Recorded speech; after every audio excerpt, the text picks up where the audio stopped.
What's up, everybody? Welcome back to the Monday Night Wars. Hit like and subscribe if you're enjoying them. I love putting them out there for you guys. I'm Brett Mix from Ultra Wrestling 101, and welcome to the 92nd week of the Wars. This is the WCW side. Nitro beats Raw for the 55th week in a row. The scores this week were 3.4 for Nitro to Raw's 2.9, so they win by a 0.5 margin. Through the 92 weeks in totality, Nitro now has 73 wins. WWF has 17 wins. And there's been 2 draws. We had a Nitro the week before, but it didn't go head-to-head with Raw as it aired on a Tuesday, and that Raw scored a 4.1 with no Nitro on the Monday. However, that Nitro did air last Tuesday, and since it didn't go head-to-head with Raw, I don't review it. I only review Nitros that go head-to-head with Raw. However, I will tell you what happened on that Nitro. On July 22nd, 1997, Conan defeated Tsubasa. Ultimo Dragon defeated Steven Regal to win the WCW television title. The Giant defeated Great Muta. Dean Malenko defeated Mongo. Eddie Guerrero defeated Hector. Lex Luger defeated Scott Norton by DQ. Morton and Wrath defeated La Parka and Psychosis. Buff Bagwell defeated Booker T. Kurt Hennig defeated Michael Wall Street. And finally, the Outsiders defended the titles against Chris Benoit and Ric Flair of the Horsemen, and they retained the titles as they brawled. Also on the show, Raven ripped up a contract from Steven Richards. Hollywood Hogan had promos about Sturgis Road Wild and the world title. Flair slapped 6 before the Outsiders entered the building. It featured Hennig's in-ring debut, but it was broken up by DDP. Conan kicked Rey Mysterio down to size, and after the Outsiders won the main event, the Steiners came running down and had a brawl with them. So that's everything you missed from last week's Nitro that didn't air on the Monday night, so that's why I didn't review it. This week, we go back to the War. Nitro gets a 3.4. Raw got the 2.9. So that's how it is in week 92 of the Wars. Shivani welcomes us to the show for this week from the Charlton Civic Center for West Virginia, in Charleston, West Virginia. July the 28th, 1997, live on TNT. And as they go back head-to-head, Raw doesn't score the 4.1. Again, it scores the 2.9, and Nitro goes back into the victory seat, 3.4, as they win for over 50 weeks in a row now. They open up with the Nitro Girls, Bagwell and Norton. They open up in the ring with Kurt Hennig and Ric Flair versus Vicious and Delicious, that Bagwell and Norton. That's what started off the show. To open up in the ring, Hennig with a power test to Scott Norton to begin. Him and Bagwell have the power advantage, and Hennig got swung by his hair by Scott Norton. Flair came in and gave chops and raked the eyes. Flair went for the figure 4 on Bagwell, while Norton and Hennig went at it simultaneously. Flair and Hennig get the win when the interference from 6 backfired, and Flair and Hennig picked up the pinfall win. 2 stars and a quarter. Mean Gene welcomed the total package Lex Luger to the ring. Luger took off his shirt and got serious, saying Hogan now has to defend the title once every 30 days. Luger said next week in Detroit they'll go at it for the heavyweight title. So big news from Luger there. Ultimo Dragon defended his newly won TV title against Prince Ayuki. He retains with the Dragon Sleeper. Nice little match here with good psychology and work rate. I rated the match 3 stars.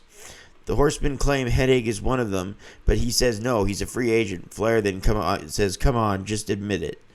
And Hennig says, I'm a free agent, but after tonight, maybe I am a Horseman.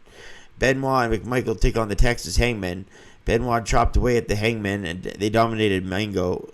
When Scott Hall called in, because Hall and Mash were not on the show, you'll figure that out, the quotations later in the night.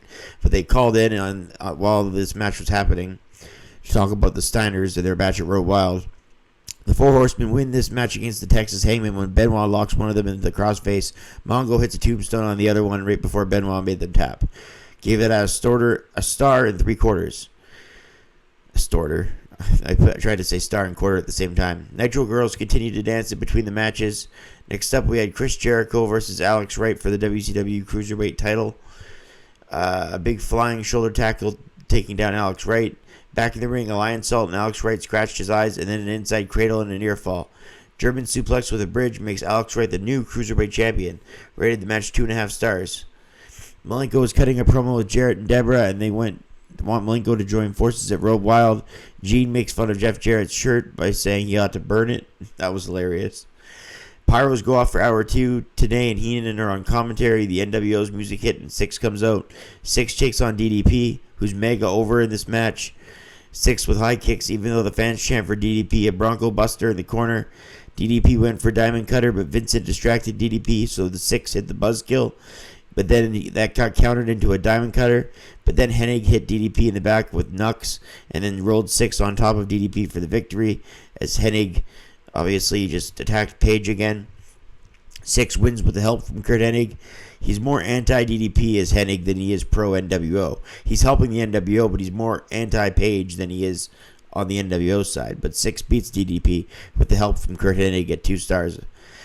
Dean Malenko take on Hector Guerrero. Back body drop by Hector and a drop kick. Malenko with an inside cradle. He's such a good wrestler. 97 is Malenko. He's got such a good resume. He hit a standing Hurricane Rana. Then a distracted Hector got taken into the Texas Cloverleaf by Malenko, who wins the match after Jeff Jarrett distracted Hector. Afterwards, Chavo Jr. came out. Double J and Malenko double teamed Hector Guerrero. Savage, I give that match a star in 3/4. Savage from the crowd talks trash to the Giant. Giant talks trash back before his match with the Great Muta. Bischoff comes down for commentary during the match. He chops away at Muta, does the Giant. The Giant wins when Muta came out of the corner and got chokeslammed. I gave that a star and 1/4. Zbyszko comes out and tells Eric, who joins the table as a bully, to shut his big mouth, and he rolls Bischoff in the ring, where the Giant chokeslams Eric Bischoff, and this gets a huge reaction from the crowd in Charleston, West Virginia. They love the Eric Bischoff getting chokeslammed by the Giant. Next up, we had the new member of the NWO, Conan, taking on La Parka with Sonny Ono. Conan wins after a tequila sunrise. Psychosis came out after the match to check on La Parka, his friend. I gave it 3 stars of a 3/4 of a star. Main event, Scott Steiner with Rick Steiner took on Randy Savage with Liz. Savage tossed Scott Steiner headfirst into the steel steps, so no Hogan this week. No Sting this week. But still, this was a good episode of Nitro. And we'll get to the overall episode of Nitro in just a minute.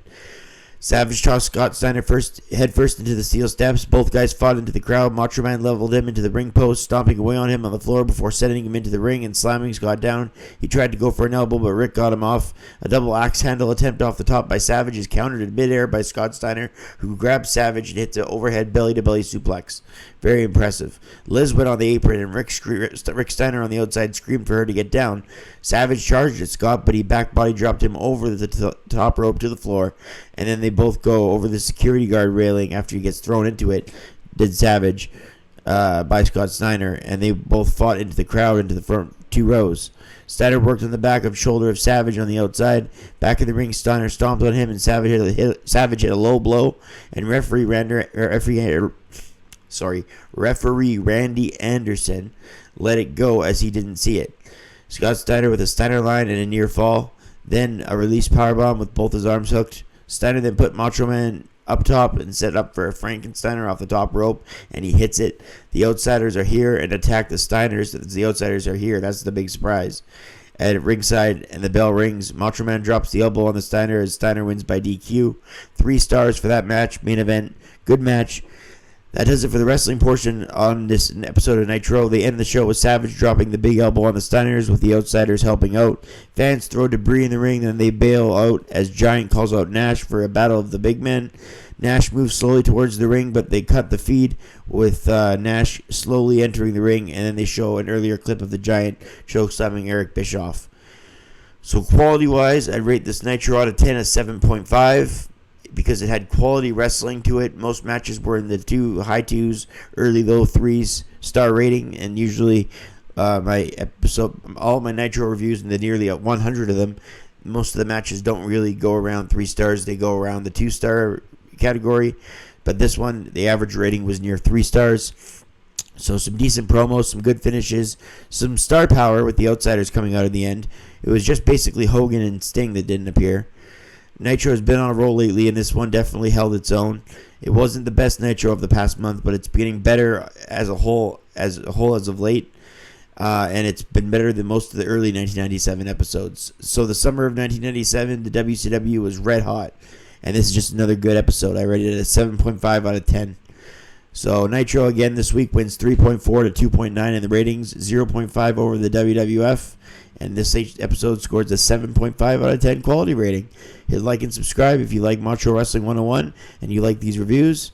I'm Brett Mix. I love doing them for you, and I'm out.